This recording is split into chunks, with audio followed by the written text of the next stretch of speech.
So I came across a couple of blog posts that said that if you want to build a blog that you need more than $1,000. What if I was to tell you that it actually costs about a fraction of that? Of course, that also depends on how much of the work you do yourself.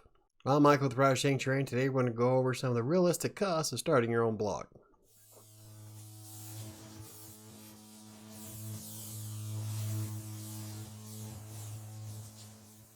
Now today we're going to go over the self-hosted aspect of having a blog and not the free platforms.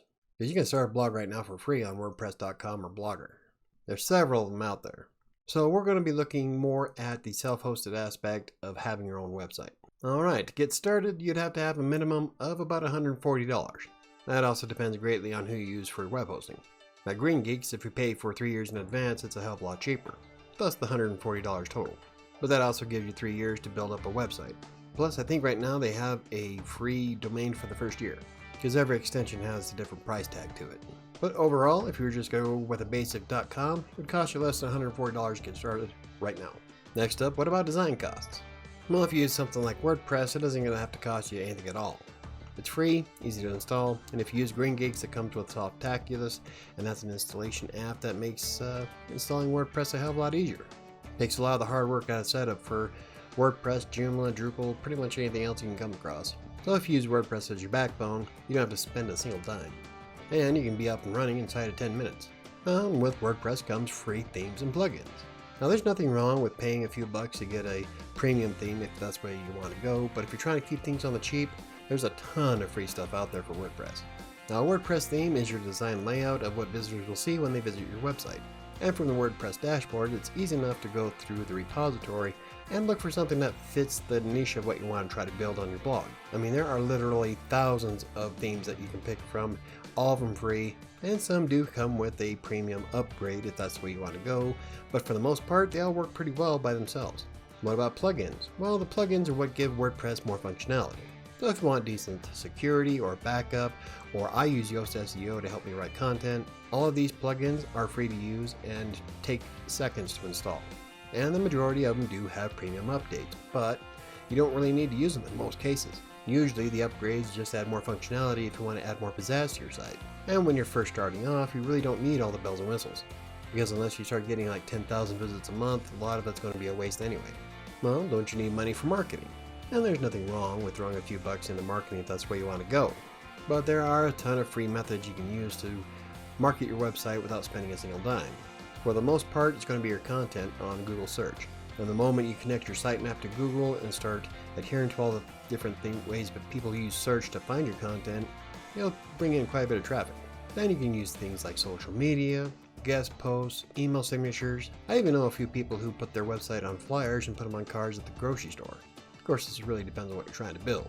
Maybe 20 years ago it probably worked, but today, kind of iffy, probably get shot for touching someone's car. Now most of the experts out there will tell you that when you first start building a blog, it's going to spend thousands of dollars on content. And that's true. If you want to outsource your content, you're going to be spending some big bucks. Even if you use sites like Textbroker, you're going to wind up spending at least 20 bucks for every piece of content you get. And if you want to have a Monday, Wednesday, Friday schedule, or even a daily schedule, that's going to wind up costing you hundreds of dollars every month. But if you write the content yourself and learn how to write for SEO, then you won't spend anything. You're still keeping that website at the $140 mark. Now the hardest part about building a website of any kind is trying to build up its momentum. This is because you want to make sure that the website is actually paying you back over the next 3 years. Otherwise it's going to be costing you another $140. And in the grand scheme of things, that's only like $3 a month, so it's not really putting you out of your way, but it is kind of one of those things where you're putting all this effort into it and you want to make sure you're getting some kind of returns. And that's going to greatly depend on the kind of content you create. With the 5 blogs that I own, I could spend about $533.20 every 3 years. Now that only comes out to about $14.81 per month. But keep in mind that's also for 5 blogs. And currently AdSense is paying me about 2 to 3 times that amount every month, so it's kind of worthwhile for me to keep them going.